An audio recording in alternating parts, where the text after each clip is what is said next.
Alright, y'all, we back with another deck profile. This time we have a Fiendsmith Snake Eyes deck profile, piloted by the champion, the winner, Aditya The Rock. Like, comment, subscribe.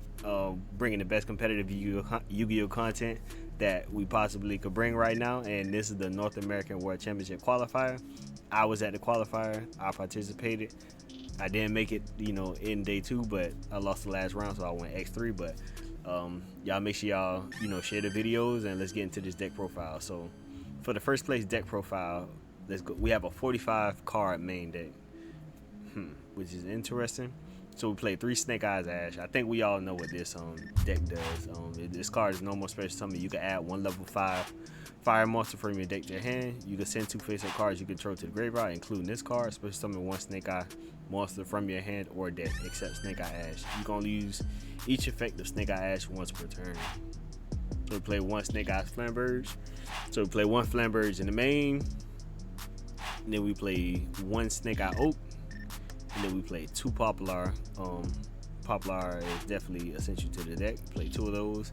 Then we play 1 Big Diabell Star. When an attack is declared involving this card and an opponent's monster, you can place this card from your field and that opponent's monster face up in their own owner's spell or trap zone as a continuous spell. While this card is a continuous spell, you can target 1 fire monster in your graveyard except Snake Eyes Diabell Star. Place it face up in its owner's spell or trap zone as a continuous spell. And if you do special summon this card, you can only use each effect of Snake Eye Diabell Star once per turn. So play 1 of those, and then we play 3 of the Diabell Star, the Black Witch. This right here is another starter. You just pitch another card to special summon. You can special summon this card from your hand by sending 1 card from your hand or field to the graveyard. You can only special summon Diabell Star, the Black Witch, once per turn this way. You can only use each of the following effects of Diabell Star, the Black Witch, once per turn. If this card is normal or special summon, you can set 1 simple spell/trap directly from your deck. During your opponent's turn, this card is sent from its owner hand or field to the graveyard. You can send 1 card from your hand or field to the graveyard, and if you do, special summon this card. So we play 3 of these. And then we're now getting into the Fiendsmith engine that has finally touched TCG. Favorability: when this card is discarded to the graveyard, special summon it. That's the only effect it has, but it's a very powerful card in this deck. Then we played the almighty 3 Fiendsmith engravers. You could discard this card, add 1 Fiendsmith spell or trap from your deck to your hand. You can target 1 Fiendsmith equip card you control and 1 monster on the field, send them to the graveyard. If this card is in your graveyard, you can shuffle 1 other light monster from your graveyard into the deck/extra deck. Special summon this card. You can only use each effect of Fiendsmith engraver once per turn. So we play 3 engravers, play 3 Ash Blossoms and Joy Spring, play 2 Ghost Ogres. Then we play 1 Beast of Magnamut. Basically, just searching up the dragon, at the end phase, for follow up and stuff like that. 2 Juris Worm. Juris Worm came up a lot in this tournament. And then we have the Baldrake. Now Baldrake was a low-key MVP. You can target 1 light or dark monster, either graveyard, banish it, and if you do, special summon this card from your hand. This is a quick effect if your opponent controls a monster. If your opponent special summons a ritual, fusion, synchro, XC, and/or link monsters, except during the damage step, you contribute 1 other light or dark monster, then target 1 of those special summon monsters, banish it. You can only use each effect of Bishop Baldrake once per turn. So we played 1 of those, and that was basically needed low-key. 3 Nibiru's, 3 Effect Veilers, 2 Ghost Mourners, 3 Bonfires, 1 Fiendsmith track. Let's read it. Add 1 light fiend monster from your deck to your hand, then discard 1 card. You can banish this card from your graveyard. If you summon 1 Fiendsmith monster from your extra deck, use a monster from your hand or field. You can only use each effect of Fiendsmith track once per turn. So play 1 of those. Then we played 3 of the Wanted posters, 1 Original Simple Spoils, 1 Divine Temple of Snake Eye. Then we played the trap that goes along with the rabbit that's in the extra deck. Angel Statue, Azaroon. Special summon this card as an effect monster, fairy, light, level 4, 1800 attack, 1800 defense. This card is also still a trap. Once per turn, when your opponent will special summon a monster while this card is in your main monster zone, you can send to the graveyard 1 continuous trap in your main monster zone that will special summon from the spell or trap zone. Negate the summon, and if you do, destroy that monster. When this card in the main monster zone is destroyed by battle, you can destroy the monster that destroyed this card. So we play 1 of those, and then we play 3 Infinite Impermanents for a 45 main deck card count. Now let's get into the extra deck. The extra deck we play Silhouette Rabbit, 1500 attack, link 2 effect monsters. If this card battles a monster, neither can be destroyed by battle.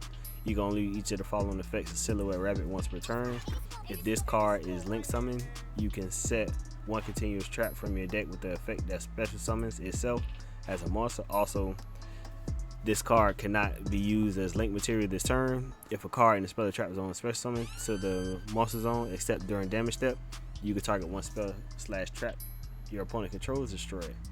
Then we play 1 Relinquished Anima, 1 Nightmare Phoenix, 1 Promethean Princess, 1 IP Masquerena, 1 SP Little Knight, 1 Celine, 1 Appaloosa, and then 1 Beatrice, Lady of the Eternal. This card right here is basically on a watch to get banned, but let's read it. 2 level 6 monsters. You can also XC summon this card by sending 1 Burning Abyss monster from your hand to the graveyard.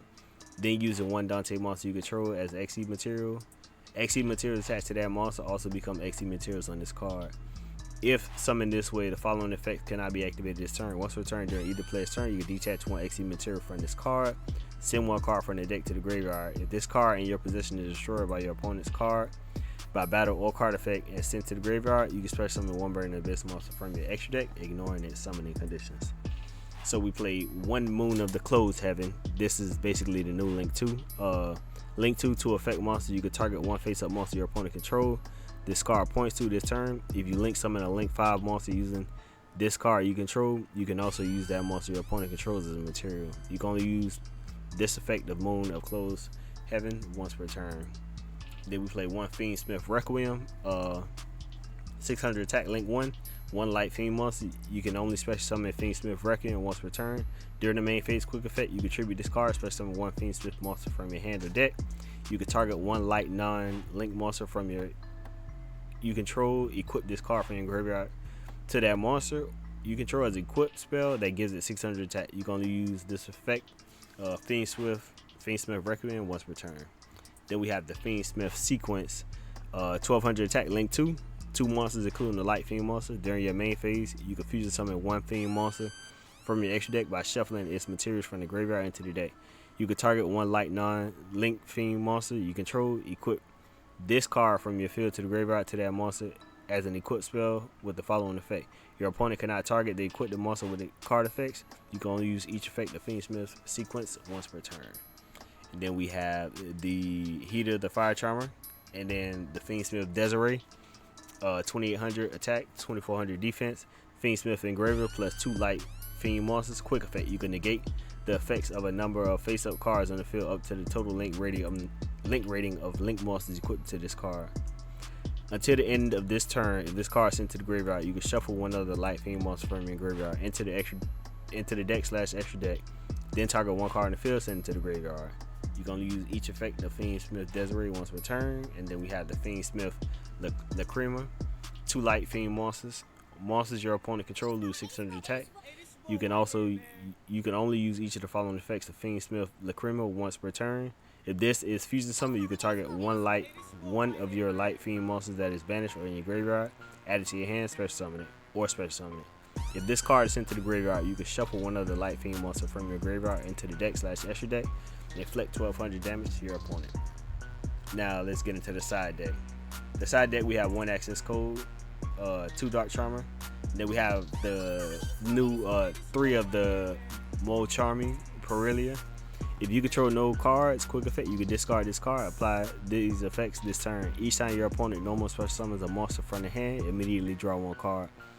Once during this end phase, if the number of cards in your hand is more than the number of cards your opponent controls plus 6, you must randomly shuffle cards from your hand into the deck so the number in your hand equals to the number your opponent controls plus 6. You can only activate 1 other Mold Charming monster effect the turn you activate this card. So we played 3 of these. We seen this became clutch in Top Cut. Most people are siding it, but this is definitely like I'm starting to see this become a staple. 2 Fantastical Dragon Phantasme. If your opponent special summons a link monster, except during damage step, you can special summon this card from your hand. Draw cards equal to the number of link monsters your opponent control plus 1. Then shuffle cards from your hand to the deck equal to the number of link monsters they control. When your opponent activates a card or effect that targets a monster you control quick effect, you can discard 1 card and negate the activation. And if you do destroy it, you can only use each effect of Dragon Phantasmic once per turn. So you play 2 of those. 3 cross-out designated. You definitely need it in this meta right now. 3 Cosmic Cyclones, and then 2 Skill Drains in the side deck. So that is it for the first place deck list. Fiendsmith Snake Eye. And I mean, this was a good event all around. The Fiendsmith engine is definitely strong. It's definitely popping up. It's also popping up in the YUGIOH. Like, comment, subscribe. Leave in the comments which deck do you think is better, the Fiendsmith Snake Eye or the YUGIOH Snake Eye Fiendsmith. So just let me know. Like, comment, subscribe. I run YUGIOH. We out. Also, we on the road to 1,000 subscribers, and check out the live streams every Saturday. We out.